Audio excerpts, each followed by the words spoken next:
Quem viveu a infância há algumas décadas cresceu achando natural algumas brincadeiras maldosas entre crianças. Não que muita coisa tenha mudado na infância de hoje. Agressões físicas, desqualificações morais e perseguições ainda colocam à prova a resistência emocional e a popularidade entre os amigos. Mas hoje o que às vezes era considerado brincadeira leva outro nome: bullying. E junto com esse termo americano, que vem de valentia, nasceu uma grande discussão no mundo todo. Não, brincadeiras de mau gosto e perseguições não são coisas normais. Hoje a gente vai dedicar o programa a uma conversa sobre bullying. Os nossos convidados são Mar Júnior, diretor de teatro e fundador da companhia Atores de Mar, e Marcelo Caldeira, diretor do Pedro II de Niterói. Gente, muito obrigada pela presença de vocês aqui com a gente hoje, conversando sobre um tema que é tão importante, né, que permeia a vida de tanta gente. Então, eu queria começar trazendo as experiências de infância de vocês, porque isso sempre fez parte da infância, até mesmo a gente não discutindo da forma que se discute hoje. Mar, como é que foi a sua vivência em relação ao bullying? Em 2003, eu estava com trabalho e descobri o que era bullying. É o nome bullying. E aí fui pesquisar e percebi que eu tinha sofrido e tinha praticado bullying. Foi aí que eu desenvolvi um espetáculo de teatro que tem o nome bullying e que a gente não podia botar o nome bullying porque não era aceito pela sociedade. Não era aceito ou não era reconhecido Não ainda? era aceito. O nome bullying assustava. As pessoas já sabiam o que era bullying. Os diretores de escolas e tal já assustavam com o nome. Tanto é que eu só consegui implantar o nome a partir de 2009, que até 2008 a gente tinha que colocar outros nomes para que a gente pudesse penetrar nos ambientes. Mas eu queria, antes de a gente chegar nesse espetáculo, eu estou até aqui com algum material seu que eu quero mostrar para quem está assistindo, mas antes disso eu queria que você me trouxesse suas histórias de infância. Você está dizendo que sofreu bullying. Como é que era isso? A gente fala muito de bullying dentro das instituições de ensino, mas elas começam dentro de casa. A perseguição começa dentro de casa. Eu relato um desses momentos da minha vida, que eu fui um cara tão perseguido pelo meu pai que eu tentei ser jogador de futebol, né? Então, quer dizer, na verdade, já em casa... Desde cedo, muito cedo. Eu quero até, se você me permitir, ler um trechinho do seu livro e mostrar para os nossos telespectadores, mas antes eu queria trazer o Marcelo para a nossa conversa. Marcelo, você como diretor de uma grande escola como Pedro II, com muitos alunos, também teve vivências na infância. O que você traz da sua vivência infanto-juvenil, vamos dizer, nessa área, para aplicar na sua vida profissional hoje? O que isso te traz de experiência?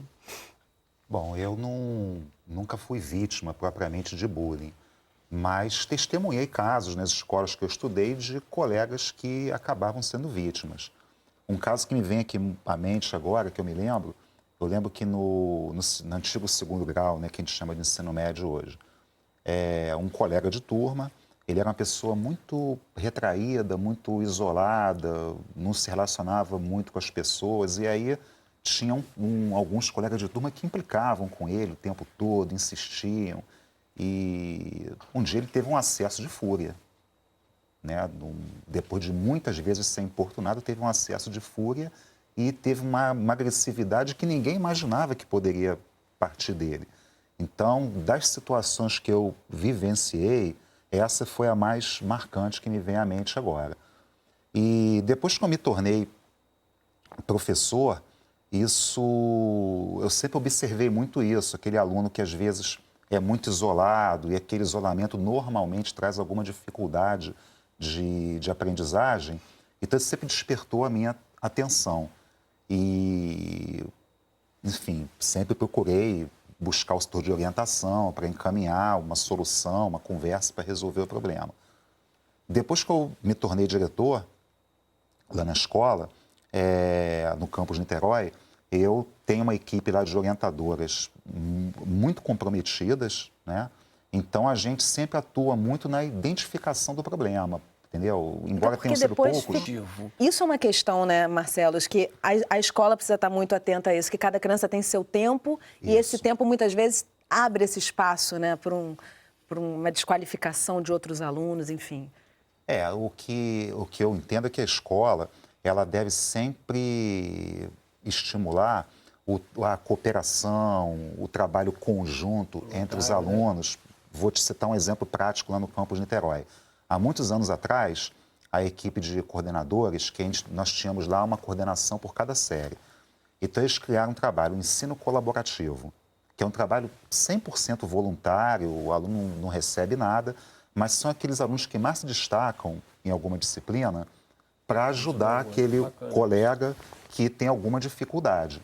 Então, isso acaba sendo muito bom para poder integrá-los, né? Assim como atividades na área da música, de artes visuais, que dependem muito da harmonia entre os alunos, do entrosamento, do grupo, do conjunto, né? Isso tem nos ajudado muito. O que é importante é que a escola é realmente um grande foco de acontecimento de bullying, mas acontece em outros lugares, inclusive em casa, quando um pai ou uma mãe desqualifica uma criança. Porque cada criança vem de uma família diferente, com uma fé diferente. Com seu tempo diferente, seu tempo, isso é tudo complicado. Mas uma coisa que ele relatou, só para finalizar aqui, como eu sofri dentro da escola e depois vim praticar, eu quero dizer o seguinte, que na maioria das vezes é difícil você constatar o bullying, os próprios professores, porque quem pratica, não pratica na frente de ninguém. E às vezes é subjetivo, né? E muitas das vezes até o cyberbullying, que é pelo computador, ele não mostrou a cara dele, ele botou um perfil lá que não é de ninguém. E a gente vai falar de cyberbullying porque hoje é realmente um grande problema social. Agora eu tenho que fazer um intervalo rapidinho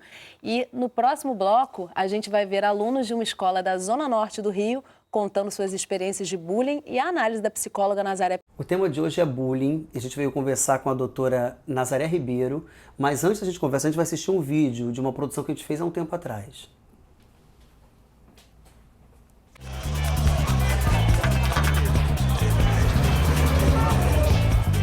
Quem aqui pratica o bullying?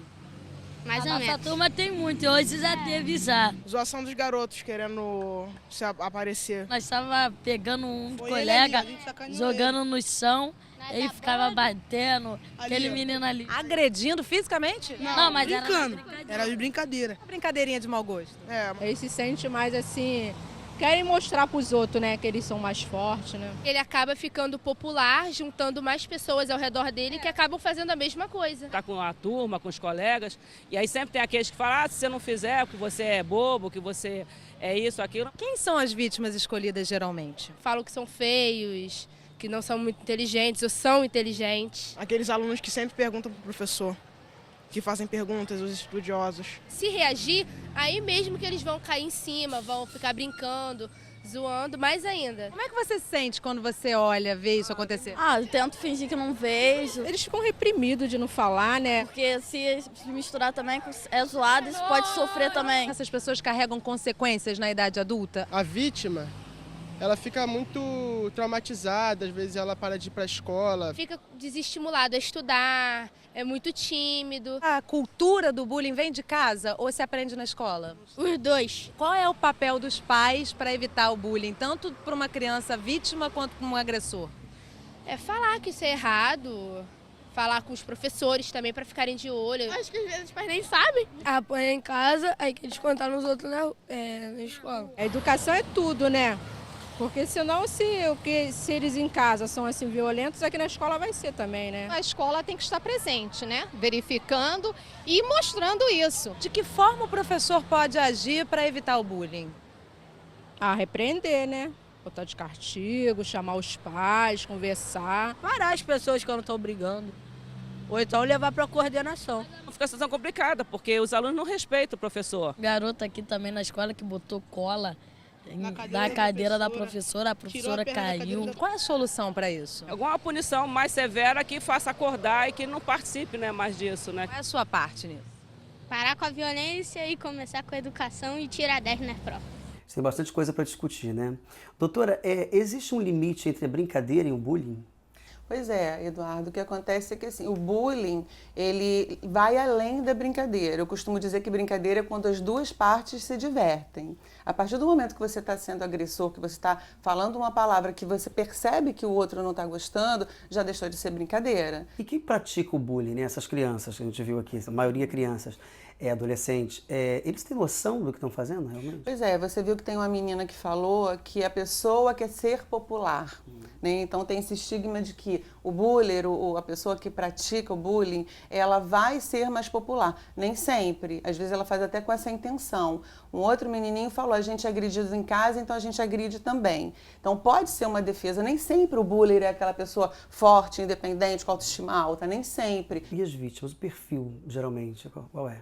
Pois é, geralmente são pessoas que já se sentem, por algum motivo, excluídos. Acho que teve um depoimento aí no seu vídeo também, que está muito bom, que fala, a pessoa às vezes ou estuda muito ou estuda pouco, ou seja, não é só as pessoas que são alunos ruins. Os alunos, os conhecidos como nerd, às vezes eles fogem da curva e acabam...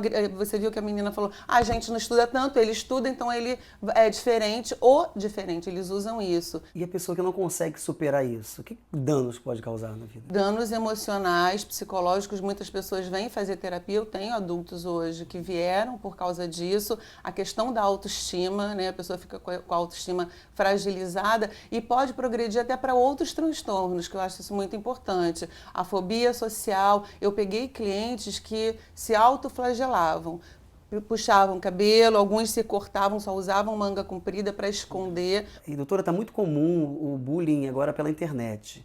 Fala um pouco, até da experiência que a senhora tem aqui no consultório. Sim, o cyberbullying é cada vez mais comum porque a linguagem da internet não tem mais volta, né? Ela é inclusiva, então assim, todas as pessoas usam, umas para o bem e outras para o mal. Então assim, a internet é maravilhosa, tem acesso à informação, mas também algumas pessoas pegam conteúdo, uma foto, né, de alguma pessoa que ele quer agredir, às vezes já agride na escola e se estende pela internet. O papel dos pais toda essa história, essa situação. Pois é, o papel do pai é muito importante, assim como da escola também. Só que eles ficam numa situação de que às vezes eles não sabem. É claro que mencionaram, às vezes a criança dá algum sinal em casa, mas é um sinal que o pai não tem, às vezes, né? Prática para perceber. Chega perto do seu filho, pergunte, tenta não invadi-lo para que ele possa dizer, porque se ele achar também que o pai vai na escola e vai reclamar, às vezes não é a melhor solução. Então a importância da escola estar preparada para ouvir esse pai que vem e não alardar logo para a escola, saber lidar com cuidado, com sensibilidade para não expor a criança ainda mais. O presidente está para sancionar uma lei para que o professor seja treinado, né, capacitado para lidar com situações como essa. O que a senhora acha a respeito disso? Eu acho ótimo, Eduardo, porque eu escuto aqui no consultório as crianças falarem de coisas que às vezes porque eles são hiperativos, porque tem TDAH, ou seja, tem outro transtorno, e a professora, como não sabe lidar às vezes com isso, ela acaba cometendo bullying, ela, a professora, sem perceber. E isso tem um dano ainda maior, porque você imagina, a professora é uma formadora de opinião, né? Se ela fala alguma coisa que dói na criança, isso pode se arrastar até a vida adulta. Eu recebo adultos que falam, minha professora disse isso para mim, disse que eu não ia conseguir, disse que ainda bem que você ficou quieto hoje. Então, é importante ter cuidado com a fala. Doutora, qual seria então a solução para o bullying? Acho que não sei se a gente pode usar a palavra solução, né? Mas eu acho que a informação é o melhor remédio, como você falou da lei, das escolas. Eu sou psicoterapeuta e eu faço um trabalho junto às escolas. E você dando a informação para os profissionais, para os professores, para a escola, para os pais em especial, você pode minimizar esse sofrimento, sim. Eu acho que é a nossa melhor estratégia. Estamos de volta e no programa de hoje a gente conversa sobre bullying. Comigo no estúdio, o diretor de teatro Mar Júnior e Marcelo Caldeira, diretor do Pedro II de Niterói. Gente, primeiramente a gente finalizou o primeiro bloco do programa falando de cyberbullying, que também é citado na matéria que a gente viu no bloco seguinte, que é uma nova forma de violência, né, virtual e que, mais grave ainda, ela fica ali registrada, né? Como é que se lida com isso, com essa novidade? É mais intenso, menos intenso? Qual a opinião de vocês sobre isso? Eu acho que é difícil quantificar a violência. A diferença básica que eu percebo é o seguinte, no caso do bullying, tal como ele sempre aconteceu, a gente observa muito que na hora do recreio, a menina fica isolado, não se relaciona com ninguém, ou você visualiza uma situação de agressão. No caso do bullying virtual, essa agressão extrapola os limites da escola. Às vezes a pessoa está em casa, na hora de dormir, está recebendo mensagem na rede social, cria um perfil falso. Então é algo que muito mais novo e é mais complexo de enfrentar.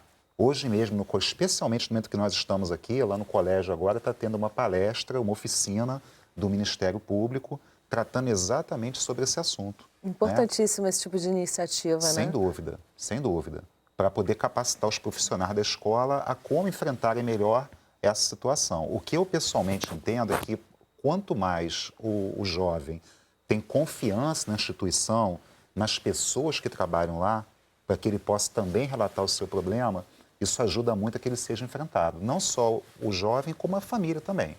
É interessante também citar que o cyberbullying, ele, acho que mais do que o bullying normal, comum, ele envolve adultos também, né? E leva a situações trágicas. Como é que você avalia isso, Mar?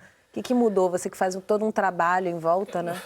Em torno desse tema. Eu quero falar da solução. Eu acho que a solução está na família. Quando você não tem a família, a estruturação da família, você não pode ter seres humanos melhores.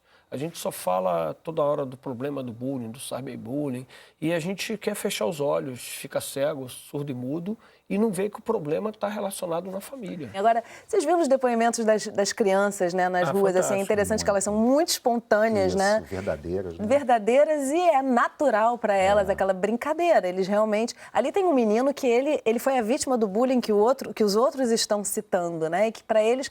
uma brincadeirinha de mau gosto, ou então até agressões físicas são permitidas, né? E até a professora, né, entra na história do bullying, assim.